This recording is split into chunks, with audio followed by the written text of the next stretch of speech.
नमस्कार साथियों, स्वागत है आपका फिर एक बार आपके चैनल ज्ञान वापनी पे। देखिए, पिछले क्लास में पिछले लेक्चर में हमने चर्चा की थी आपसे कि हिंदी क्या है, हिंदी शब्द की उत्पत्ति कहाँ से हुई, और उसके बाद हमने आपसे चर्चा करी थी कि हिंदी जो भाषा है उस भाषा की उत्पत्ति कैसे हुई है। तो उसमें वहीं से हम एक बार फिर से आपको लिंक करते हुए ध्यान रखेंगे। वहीं से मैं फिर से शुरू कर रहा हूं कि हिंदी भाषा की उत्पत्ति कैसे हुई। तो मैंने आपको बताया था कि हिंदी भाषा की जब उत्पत्ति आप देखोगे तो आपको पता चलेगा कि सबसे पहले संस्कृत आई थी, सबसे पहले संस्कृत भाषा आई थी। और संस्कृत भाषा के बाद जब आप जानते हो कि संस्कृत भाषा को दो भागों में बांटा गया था, उस समय दो भागों में बांटा गया था, ध्यान रखिएगा। पहली थी वैदिक और दूसरी जो थी उसको हमने बोला लौकिक। और ऐसे ही भाषा आगे बढ़ी तो आगे बढ़कर पाली हो गई, और पाली के बाद आपकी प्राकृत भाषा आ गई, और प्राकृत के बाद आपकी अपभ्रंश भाषा आई थी। यह पिछले लेक्चर वाले ही लास्ट पॉइंट में बता रहा हूं, ध्यान रखिएगा, क्योंकि आज वहीं से हमें शुरू करना है। तो प्राकृत भाषा आई और प्राकृत के बाद अपभ्रंश आ गया। क्या आ गया? अपभ्रंश आ गया। ध्यान रखिएगा, प्राकृत के बाद अपभ्रंश भाषा। और अपभ्रंश के बाद जब आप ध्यान रखोगे तो अपभ्रंश के बाद याद होगा तो आपको मैंने बताया था कि अपभ्रंश के बाद अवहट्ट आई थी, अपभ्रंश के बाद अवहट्ट भाषा आई, और अवहट्ट के बाद आपकी भाषा जो थी वह हिंदी के रूप में परिवर्तित हुई, जिसमें आपको प्राचीन हिंदी और आधुनिक हिंदी दो रूपों में मैंने बताया था। यहां पर मैंने बहुत ही सिंपल में बताया। अच्छा, इसके बाद मैंने आपको यह भी बताया था, ध्यान होगा आपको शायद, कि जो आपकी अपभ्रंश है, उसी अपभ्रंश को मैंने कहा था कि यह जो अपभ्रंश आपका है, यह जो अपभ्रंश भाषा आपकी है, इस अपभ्रंश भाषा को मैंने बताया था कि 5 भागों में विभक्त थी। यह भौगोलिक रूप से कितने भागों में विभक्त थी? 5 भागों में विभक्त थी। तो ध्यान रखिएगा कि इन्हीं 5 भागों की बात हम यहाँ पर आज करने वाले हैं, क्योंकि अगर लास्ट पॉइंट आप थोड़ा सा रिकॉल करो, थोड़ा सा ध्यान दो, तो वहां पर मैंने बताया था कि आज की जो हमारी वर्तमान हिंदी है वह इसी से प्रभावित है। वर्तमान हिंदी जो है अपभ्रंश से प्रभावित है। तो अपभ्रंश से प्रभावित है, और अपभ्रंश से प्रभावित होने के कारण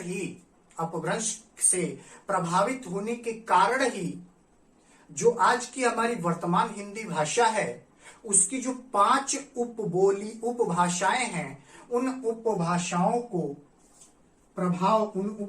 पर जिसका प्रभाव पड़ता है, इसी अपभ्रंश के जो 5 उप अपभ्रंश होते हैं उन्हीं का पड़ता है।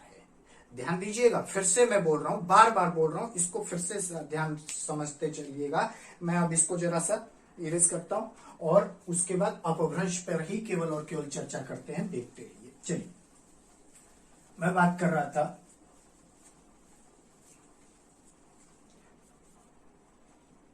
ध्यान से देखिएगा, मैं बात कर रहा था कि अपभ्रंश, और अपभ्रंश में आपको याद होगा मैंने कल बताया था पिछले लेक्चर में आप लोगों को, पिछली क्लास में हमने चर्चा की थी कि अपभ्रंश की कितनी उपभाषाएं, कितनी रूप में यह विभक्त थी? तो 5 रूप में। कितने रूप में? 5 रूप में।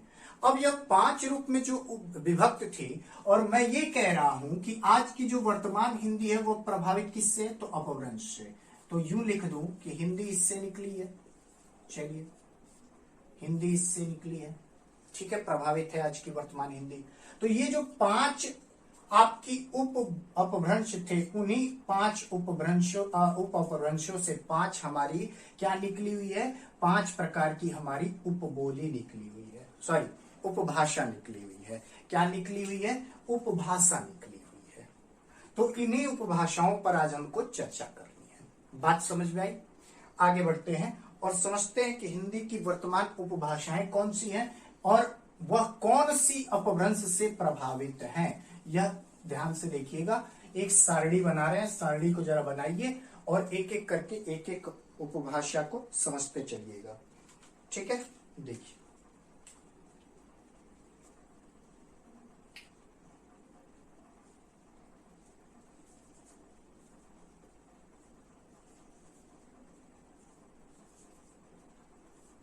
अपभ्रंश,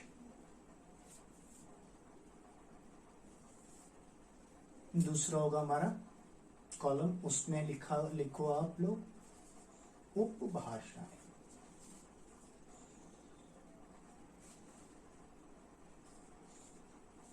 पहले ये लिख लीजिए, फिर आगे हम इस पे चर्चा करेंगे। पहले ध्यान से इसको लिख लीजिए।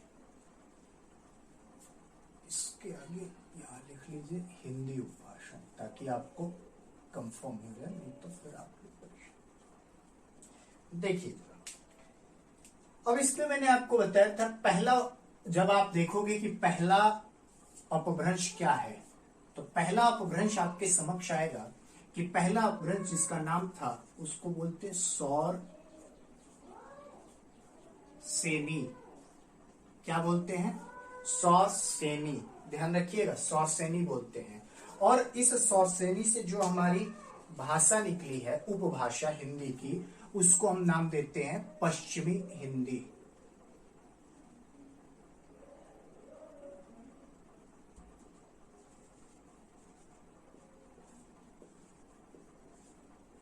पश्चिमी हिंदी। ठीक, दूसरी देखिए जरा, दूसरी समझते हैं क्या है। दूसरी बोलते हैं इसको मागधी।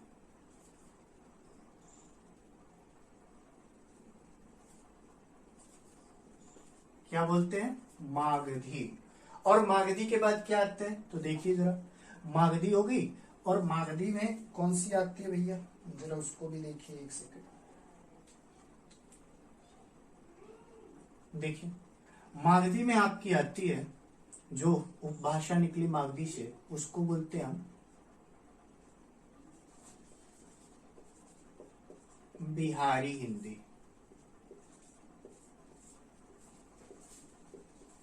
ध्यान से देखते चलिएगा इस सबको। आगे देखिए, तीसरा जो निकलता है आपका, तीसरी अपभ्रंश हमारे सामने उस समय जो थी उसका नाम था अर्धमागधी। अर्धमागधी, अर्धमागधी। अब अर्धमागधी से जो हिंदी विकसित हुई है, उस हिंदी उपभाषा का नाम क्या है?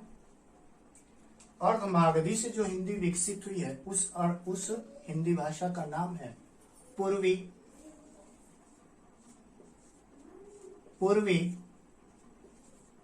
हिंदी। ध्यान रखिएगा, पूर्वी हिंदी। क्या बोलते हैं इसको? पूर्वी हिंदी। अब अर्धमागधी के बाद चौथा जो अपभ्रंश आया, वह उसका नाम है हमारा, ध्यान रखिएगा, इसको हम नागर या फिर पैसाची बोलते हैं। नागर या फिर पैसाची बोलते हैं, ध्यान रखिएगा। इस नागर और पैसाची से जो हमारी हिंदी विकसित हुई है, उस हिंदी को ध्यान रखिएगा, इससे दो प्रकार की हिंदी विकसित हुई है। जो पहली हिंदी है उसका नाम क्या है तो ध्यान रखिएगा, उसका नाम है राजस्थानी हिंदी। राजस्थानी हिंदी।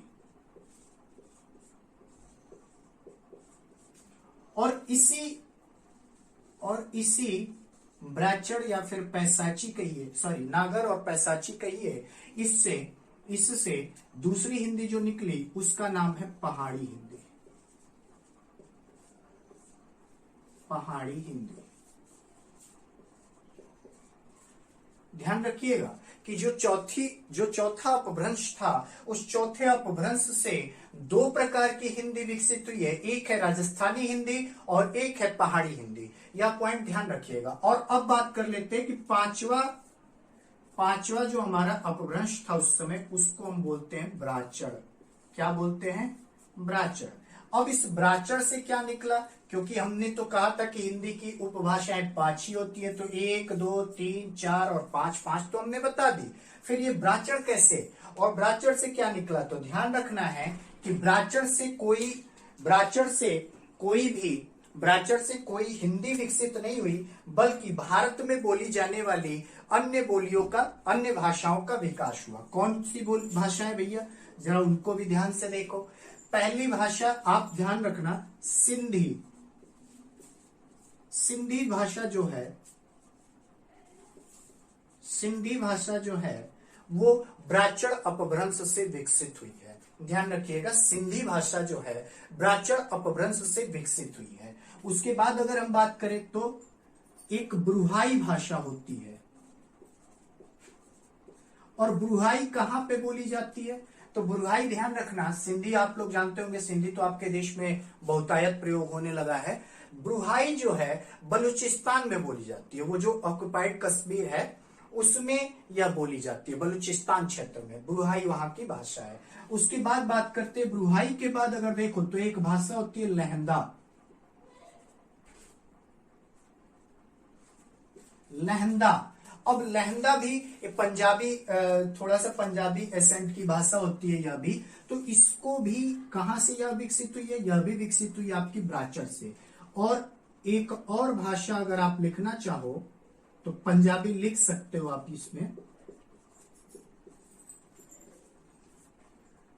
यह प्रमुखतः भाषाएं ऐसी हैं जो कि किससे विकसित हुई हैं? ब्राह्मण से विकसित हुई हैं। ध्यान रखिएगा। तो हमने आपको अभी बताया, उस पर एक बार फिर से हम लोग देख ले ध्यान से। हमने क्या बताया कि सौसैनी अपभ्रंश था, सौसैनी अपभ्रंश से पश्चिमी हिंदी निकली। मागधी अपभ्रंश, इससे बिहारी हिंदी निकली।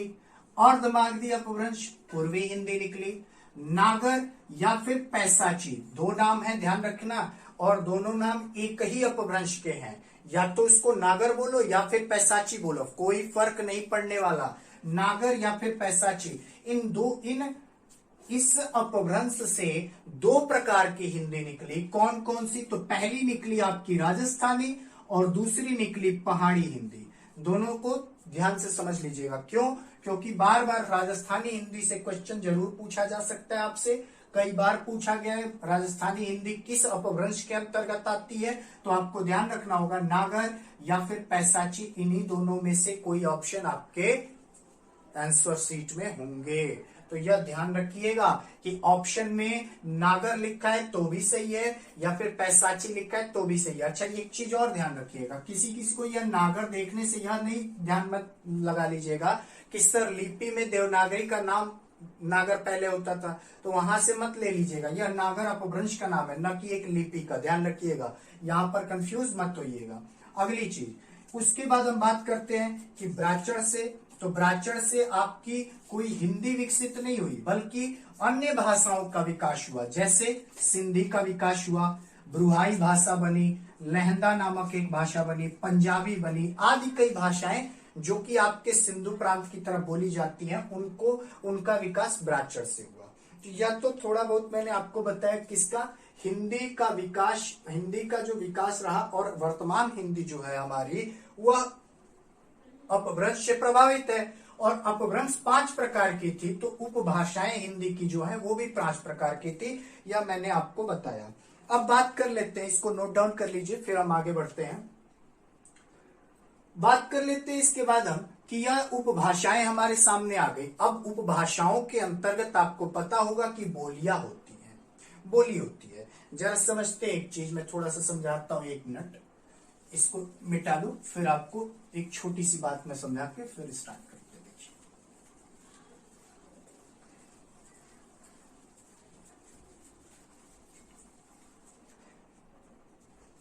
ध्यान दीजिएगा। देखिए, कोई भी भाषा जब होती है, कोई भी भाषा अगर छोटे स्तर पे जाए तो वह उपभाषा हो जाती है। उसके बाद यह उपभाषा भी अपने छोटे छोटे स्तरों पे जाएगी तो वह बोली में परिवर्तित हो जाएगी। यह बोली जब छोटे छोटे कस्बों में जाएगी तो उपबोली हो जाएगी। ऐसे भाषा का विकास होता है। ये भाषा का एक विकास का क्रम मैंने आपको बताया, ध्यान से देखिए। क्या बोला मैंने? सबसे पहले भाषा सबसे बड़ी होती है। भाषा का अगर आपसे कोई ऐसे पूछा जाए कि भाषा की परिभाषा क्या होती है, तो आपको पता है भाषा किसको कहते हैं? आप बता सकते हो, तुरंत बताते हो कि भाषा उसको कहते हैं जिसमें हम किसी भी अपने विचारों को व्यक्त करते हैं, उस माध्यम को हम क्या कहते हैं? उस माध्यम को हम भाषा कहते हैं। लेकिन अगर आपसे यह पूछा जाए कि इस भाषा के विकास क्रम के अनुसार हमें बताइए कि भाषा को कितने रूपों में बांटा जा सकता है, तो आपको ध्यान रखना है 4 रूपों में आप उसको बांट सकते हो। देख लो कितने रूपों में, 4 रूपों में बांट सकते हो। कौन कौन से रूप आपके सामने हैं, तो आप देखो सबसे छोटे स्तर पे भाषा जब अगर प्रयोग की जाती है तो उसको हम उपबोली बोलते हैं, यानी व्यक्तिगत स्तर पे, व्यक्तिगत स्तर या फिर आपके 2-4 परिवारों में अगर कोई भाषा प्रयुक्त हो रही है जिसकी कोई व्याकरण नहीं है, जिसका कोई साहित्य नहीं है, तो वैसी भाषा को हम उपबोली बोलेंगे। अब यही उपबोली अगर किसी समाज में प्रसिद्ध हो जाए, किसी समाज में एक बड़े क्षेत्र में बोली जाने लगे, तो उसको हम बोली बोलेंगे, लेकिन इसका साहित्य नहीं होगा, इसका व्याकरण नहीं होगा। लेकिन जब यही बोली एक 2-4 बोलियां मिलकर क्या करेंगे, एक बड़े क्षेत्र का निर्माण करेंगे, उनके व्याकरण एक तरीके के हो जाएंगे, तो उसको हम उपभाषा बोल देंगे। क्या बोलेंगे, उपभाषा बोलेंगे। और जब यही सारी उपभाषाएं मिलकर किसी एक भाषा का निर्माण करते हैं, इस भाषा के अंतर्गत इस साहित्य होता है, इस भाषा का व्याकरण होता है अपना, इस भाषा की अपनी लिपि होती है, इस भाषा की एक अपनी पद्धति होती है। ध्यान रखिएगा। तो यह तो मैंने बताने का मेरे यह कारण क्या था, यहाँ पर यह कारण ये था कि मैंने आपको भाषा, हिंदी भाषा वर्तमान में मैं अगर पढ़ा रहा हूं तो आपको पता होना चाहिए कि हिंदी भाषा में उपभाषाएं 5 हैं। तो उपभाषाएं क्या हैं, क्यों हैं, कैसे हैं। अब उपभाषाओं के बाद जब हम बात करेंगे तो आएंगे हम बोलियों पर, यानी उपभाषा के अंतर्गत बोलियां आती हैं, यह ध्यान रखिएगा। अब देखिए जरा बोलियों पर आते हैं। तो 5 मैंने हिंदी की उपभाषाएं बताई थी, उसी पे हम चर्चा कर रहे हैं। आगे देखिए,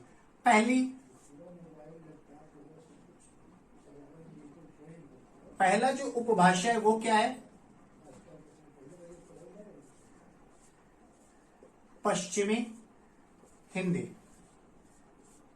ठीक, अब ध्यान दीजिए, यह पश्चिमी हिंदी, इसके अंतर्गत बोलियां कितनी आती हैं, तो आप ध्यान रखना इसके अंतर्गत 6 बोलियां अब आती हैं। ध्यान रखना मैं अब बोल रहा हूं, क्यों बोल रहा हूं इसको अभी समझाऊंगा। लिखते चलिए और एक एक करके मैं इसको बताते चल रहा हूं, ध्यान रखिएगा।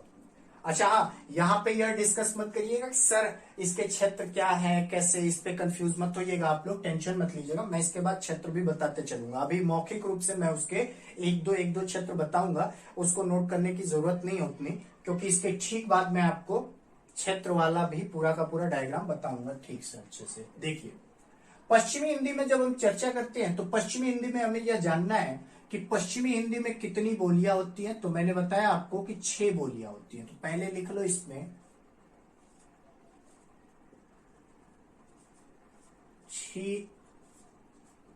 6 बोलियां, ठीक है। कौन कौन सी, तो नाम लिखते चलते हैं भैया। देखो, खड़ी बोली,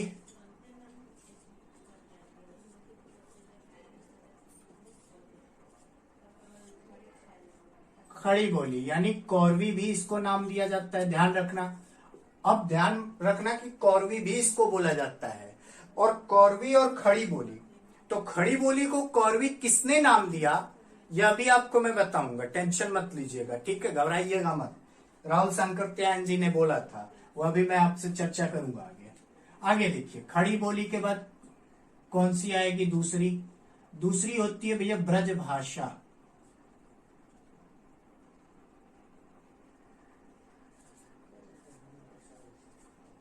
ब्रज भाषा नोट करते चलिएगा।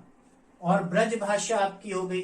ब्रज भाषा, अगर बात करें कि खड़ी बोली कहां पे बोली जाती है, तो खड़ी बोली आपके कहां पे बोली जाती है भैया, तो आप ध्यान रखना, खड़ी बोली आपके मेरठ, बागपत और जो दिल्ली से सटे हुए हमारे उत्तर प्रदेश के क्षेत्र हैं, वहां पर खड़ी बोली का प्रयोग अधिक होता है, ध्यान रखिएगा यह बात, ठीक है। इसमें मेरठ मुख्य है, क्योंकि मेरठ के बारे में कई बार प्रश्न आ चुका है कि खड़ी बोली का प्रयोग कहां पे होता है, और ऑप्शन में मेरठ सही ऑप्शन के रूप में आ चुका है, ध्यान रखिएगा। ब्रज भाषा की अगर बात करें तो ब्रज भाषा कहते ही आपके मन में, दिमाग में आ गया होगा कि ब्रज भाषा कहाँ की बोली है, तो ब्रज की बोली है। ब्रज मतलब मथुरा, वृंदावन, आपका आगरा वाला क्षेत्र, ये ब्रज भाषा के अंतर्गत आते हैं, ध्यान रखिएगा। अब आगे बात कर लेते हैं। इसके बाद इसमें आपका एक आता है बुंदेली। कौन सा आता है भैया, बुंदेली। अब बुंदेली कहते ही आपके दिमाग में आ गया होगा बुंदेलखंड की भाषा। बुंदेलखंड कहाँ पे है भैया? तो बुंदेलखंड आपके झांसी, झांसी, ओरछा, ये सारे क्षेत्र क्या है? बुंदेलखंड में आते हैं। ठीक है, उसके बाद 3 भाषाएं, 3 बोलियां हो गई। अब 3 बोलियां और लिखिए, देखिए आगे। बुंदेली के बाद आपको ध्यान रखना है कन्नौजी। कौन सी? कन्नौजी। अब ध्यान रखो जरा, कन्नौजी कहाँ है? कन्नौजी किसकी भाषा है? तो मजाक में अगर लेना चाहते हो तो सुन लो कि कन्नौजी हमारे अखिलेश भैया की भाषा है। हमारे अखिलेश भैया और शिवपाल चाचा वाले क्षेत्र की भाषा क्या है? कन्नौजी है। ठीक है, कन्नौज, इटावा, ये सब क्षेत्रों में कन्नौजी बहुत अधिक मात्रा में बोली जाती है। आगे देखो, अगला जब बात करेंगे हम, तो इसके बाद 5वीं जो बोली इसमें आती है कन्नौजी के बाद कि हरियाणवी। क्या आती है? हरियाणवी। और हरियाणवी कहां पे बोली जाती है? तो हरियाणा प्रांत का वह क्षेत्र, हरियाणा प्रांत का वह क्षेत्र जो कि उत्तर प्रदेश के सीमांत लगता है। यानी उत्तर प्रदेश की जब आप सीमा देखोगे तो हरियाणा से लगती है, तो उन क्षेत्रों में हिंदी जो है, उन क्षेत्रों की जो बोली है वो हिंदी से प्रभावित है, पश्चिमी हिंदी के तरह, तो वह हरियाणवी बोली जाती है। उसको क्या बोलते हैं? हरियाणवी बोलते हैं। उसके बाद देखिए आगे जरा कि इसके बाद अंतिम जो इसमें है उसको हम बोलते हैं दक्षिणी। क्या बोलते हैं? दक्षिणी। ध्यान रखिएगा, दक्षिणी बोलते हैं। अब दक्षिणी क्या है भैया? तो दक्षिणी खड़ी बोली, दक्षिणी पश्चिमी हिंदी के अंतर्गत कहां पे बोली जाती है? तो आपको पता होना चाहिए, थोड़ा सा समझो इसको। पहले यह नहीं था, पहले इसमें केवल और केवल 5 ही बोलियां होती थी। अब इसमें एक जुड़ गई है, लगभग 2013 के आसपास से इसको जोड़ा गया है, तो इसमें 6 हो गई। कैसे हो गई? तो आपको ध्यान रखना है कि मान लो उत्तर प्रदेश, बिहार या फिर ऐसे क्षेत्र जहां पे आपके हिंदी बोले जाते हैं और हिंदी बोलने वाले लोग दक्षिण भारत में जाकर निवास करने लगे, कई साल तक अगर वहां पर रह गए, तो जो उनके बच्चे पैदा होंगे, जो उनकी संतानें होंगी, वह हिंदी तो बोलेगी, लेकिन कैसी हिंदी बोलेगी? वह दक्षिण भारत के एसेंट पर, वहां के उच्चारण से प्रभावित होकर हिंदी बोलेगी, तो उस हिंदी को हमने दक्षिणी हिंदी नाम दिया। ठीक है, क्लियर हो गई बात? ध्यान रखना, दक्षिण भारत साइड में बोली जाने वाली हिंदी को ही हम दक्षिणी हिंदी बोलते हैं। ठीक है, अब बात कर लेते हैं हम दूसरी उपभाषा जो मागधी अपभ्रंश से निकली हुई थी, बिहारी हिंदी थी। अब बिहारी हिंदी क्या होती है? बिहारी हिंदी के अंतर्गत कौन कौन सी बोलियां होती हैं? तो बिहारी हिंदी के अंतर्गत अगर हम बात करें तो बिहारी हिंदी के अंतर्गत 3 बोलियां पाई जाती हैं। कितनी? 3 बोलियां।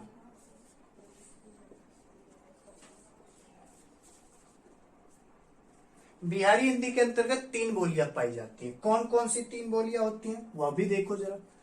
पहली होती है इसमें भोजपुरी, सबसे पहली और प्रसिद्ध भोजपुरी। कहां पे बोली जाती है? तो आपका उत्तर प्रदेश और बिहार का जो सीमांत क्षेत्र है वहां पर बहुतायत प्रयोग की जाती है। बिहार में तो अधिक बोली जाती है, उत्तर प्रदेश के जो सीमांत राज्य हैं बिहार से, उनमें यह भोजपुरी का प्रयोग किया जाता है। ठीक है, ध्यान रखिएगा। अब आगे बढ़ते हैं और समझते हैं कि उसके बाद कौन सी इसमें होती है। तो एक होती है मगही। मगही, और मगही कहां पे बोली जाती है? तो बिहार का जो राजधानी है, बिहार राज्य की जो राजधानी है, वहां पर मगही का बहुतायत प्रयोग होता है। ध्यान रखना, कहां राजधानी है? पटना। तो पटना में भोजपुरी नहीं बोली जाती, पटना में मगही बोली जाती है। यह बात ध्यान रखिएगा आप लोग। ठीक है, बिहार के जितने भी लोकगीत होते हैं प्रायः मगही में होते हैं, उनको भोजपुरी एसेंट मानकर हम भोजपुरी समझ लेते हैं। यह भी ध्यान रखिएगा बात। आगे देखिए, तीसरी जो इसमें बोली होती है उसको बोलते हैं मैथिली। और मैथिली सुनते ही आपको थोड़ा सा मैं याद दिला दूं कि मिथिला नगरी जो कि भगवान राम की ससुराल थी, वहां की भाषा होती है। और ये बिहार और नेपाल के जो क्षेत्र होते हैं, बिहार और नेपाल से जो सटे हुए क्षेत्र, सीमांत क्षेत्र हैं, वहां पर यह बोली जाती है मैथिली। ध्यान रखिएगा। अब बात कर लेते हैं तीसरी, जो तीसरी हमारी बोली उपभाषा है वह कौन सी है भैया? तो अर्धमागधी से निकली हुई हमारी पूर्वी हिंदी। कौन सी है? पूर्वी हिंदी।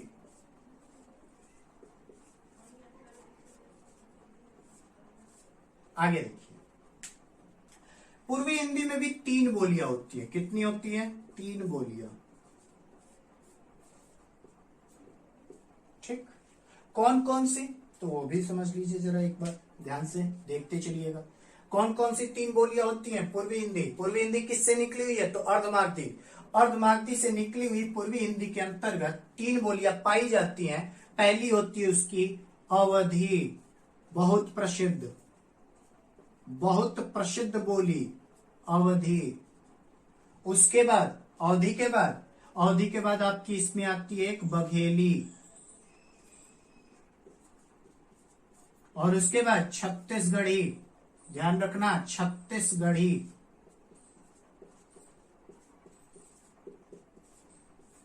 अवधि आपको पता है कहां पे बोली जाती है? अवध प्रांत में बोली जाती है। अवध प्रांत कौन सा भैया? तो आपका लखनऊ हो जाएगा, अयोध्या हो जाएगा, बाराबंकी हो जाएगा। इधर पे क्या बोली जाती है? अवधि बोली जाती है। बघेली कहां पे बोली जाती है? तो बघेली जो है प्रतापगढ़ और इलाहाबाद के बीच में बोली जाती है। और बघेली जो है आपके उत्तर प्रदेश और मध्य प्रदेश के क्षेत्रों में, दोनों क्षेत्रों में बोली जाती है। ध्यान रखना, ऐसी बोली है वो। उसके बाद छत्तीसगढ़ी कहां पे बोली जाती है? तो वो छत्तीसगढ़ी उत्तर प्रदेश और छत्तीसगढ़ का जो सीमांत क्षेत्र है वहां पर छत्तीसगढ़ी हिंदी का प्रयोग होता है। ठीक है, अब बात कर लेते हैं चौथी।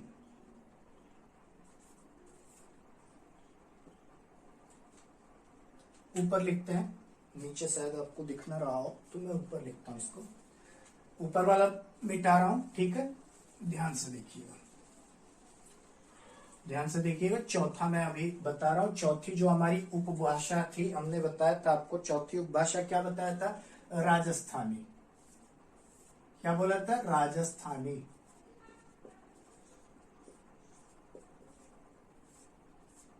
राजस्थानी हिंदी। अब ये राजस्थानी हिंदी भैया देखो ध्यान से, कहां बोली जाती है या फिर इसके अंतर्गत कौन कौन सी बोलियां आती हैं। तो पहली पॉइंट तो यह नोट कर लो कि इसमें 4 बोलियां पाई जाती है। कितनी बोलियां पाई जाती हैं? 4 बोलियां पाई जाती हैं। पहला पॉइंट तो यही आप नोट कर लो कि इसमें मुख्यतः 4 बोलियां पाई जाती हैं। अब 4 बोलियां तो आपने लिख ली कि 4 बोलियां पाई जाती है। कौन कौन सी होती हैं? नोट करो। पहली होती है मालवी,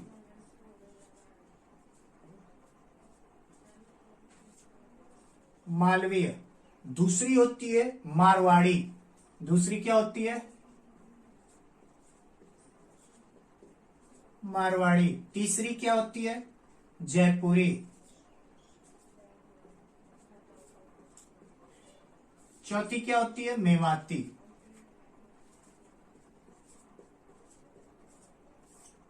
मेवाती। मालवीय कहां पे बोली जाती है? तो जो मध्य प्रदेश है और जो राजस्थान है उसके जो सीमांत क्षेत्र हैं उन क्षेत्रों पर आपकी मालवीय बोली जाती है। जैसे इंदौर में भी आपको बता दो, इंदौर में बहुतायत प्रयोग होता है मालवीय का।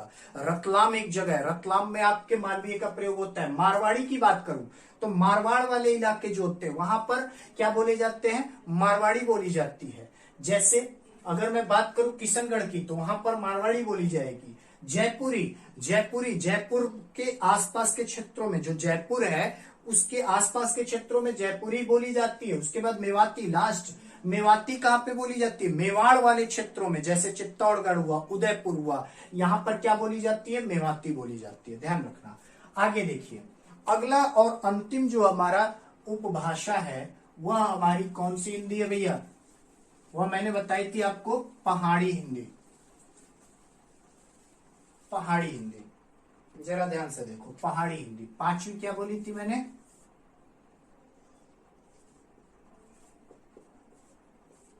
पहाड़ी हिंदी। अब इस पहाड़ी हिंदी के अंतर्गत कितनी बोलियां आती हैं या फिर क्या होती है?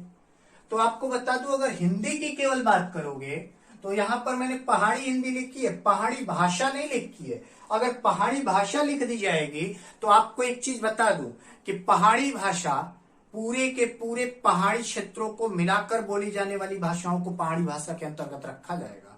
यहां पर चर्चा हमें उसकी नहीं करनी है, यहां पर चर्चा हमें किसकी करनी है? यहां पर चर्चा हमें हिंदी की करनी है कि पहाड़ी हिंदी की कितनी बोलियां हैं। तो जब पहाड़ी हिंदी की बात हम करते हैं तो इसकी मुख्यतः 2 बोलियां होती हैं। कितनी बोलियां भैया? 2 बोलियां। ठीक, कौन कौन सी? तो एक होती है गढ़वाली, नाम लिखते ही शायद समझ में आ गया होगा कहां पे बोली जाती है। और दूसरी होती है, दूसरे को बोलते हैं कुमाऊनी।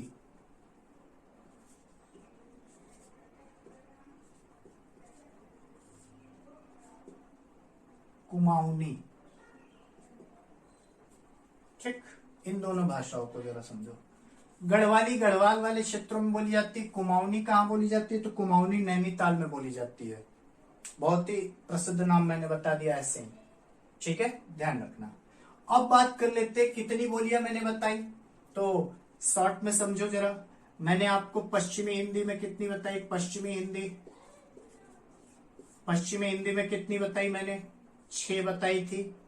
उसके बाद आपको बताया था कौन सी? बिहारी हिंदी। और बिहारी हिंदी में कितनी? 3। पूर्वी हिंदी 3। उसके बाद ये हो गए। और यहां पर आपको दिख रहा है 4, यहां पर आपको दिख रहा है 2। 4 2 6, 6 दूनी 12 और 12 6, टोटल कितने? 18 बोलियां। टोटल कितनी बोलियां? बोलो जी। 18 बोलियां, टोटल 18 बोलियां, ठीक है।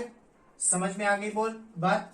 अगर आपसे पूछा जाए कि हिंदी की कुल कितनी बोलियां, हिंदी भाषा में कुल कितनी बोलियां हैं, तो हिंदी भाषा में कुल 18 बोलियां हैं। अच्छा देखो, कुछ अपवाद भी हैं। जैसे आपको पता होगा नेपाली के बारे में कभी कभी पूछा जाता है, जिक्र होता है कि नेपाली क्या है, हिंदी की ही उपबोली है, उपभाषा, या फिर क्या है। तो ध्यान रखना, नेपाली को कभी भी हिंदी के अंतर्गत नहीं लिया जाता है, लेकिन अपवाद रूप में इसलिए इसको लिया जाता है क्योंकि नेपाली के कई ऐसे क्षेत्र हैं नेपाल के जहां पर भोजपुरी, हिंदी, इन सब का बहुतायत प्रयोग होता है, इसीलिए इसको क्या बोला गया, इसीलिए हमने इसको हिंदी का ही एक भाग मान लिया है। लेकिन 18 बोलियों के अंतर्गत इसको स्थान नहीं मिलता है। क्लियर हो गई बात? बोलो। चलो ठीक, यहां तक की बातें समझ में आई आपको। अब आगे देखिएगा, इनके क्षेत्रों पर हम चर्चा करेंगे अगली क्लास में, और उस पे हम समझेंगे कि क्षेत्रों में हमारे कितनी क्षेत्र हैं, कितने कहां पे बोले जाते हैं। और अच्छा हाँ, यह भी है कि हम ऐसा कुछ नहीं करेंगे कि मान लो अगर बात हो जाए कि सर, आपके दिमाग में आ रहा होगा कि सर क्या केवल उत्तर प्रदेश का ही क्यों बता रहे हैं आप, तो आपको पता होगा कि हमारे देश में 9 राज्य ऐसे हैं जहां पर हिंदी बोली जाती है, यानी उनको हिंदी भाषी राज्य बोला जाता है, ध्यान रखना। और उन 9 राज्यों में भी जो उत्तर प्रदेश है, वह उत्तर प्रदेश सर्वाधिक हिंदी भाषी क्षेत्र है, यानी यहां पर हिंदी बोलने वाले लोग सर्वाधिक पाए जाते हैं। अब वह हिंदी आपकी जो एसेंट है वो भोजपुरी बोली हो सकती है उसके अंतर्गत, उसके अंदर अवधी बोली हो सकती है, उसके अंदर खड़ी बोली हो सकती है, उसके अंदर बघेली हो सकती है, छत्तीसगढ़ी हो सकती है। लेकिन यह सारी चीजें जो मैंने बताई, ये सारे के सारे किसके अंग हैं? ये सारे के सारे आपके हिंदी भाषा के ही अंग होते हैं।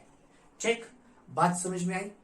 अब कल जब हम मिलेंगे, अगले लेक्चर में जब हम मिलेंगे, तो हम समझेंगे कि हिंदी की कुल कितनी बोलियां, आपको मैंने बताया उन 18 बोलियों के कुल कितने क्षेत्र हैं, कहां कहां पे उनको बोला जाता है। और उसके बाद इन बोलियों में जो विशेष बोलियां, आपको जैसे मैंने बताया कि खड़ी बोली, मैंने अभी आपको बताया कि खड़ी बोली को कौरवी बोलते हैं, खड़ी बोली को कौरवी भी बोलते हैं। वैसे ही आपको बता दूं कि ब्रज भाषा को हम अंतर्वेदी बोलते हैं। क्या बोलते हैं?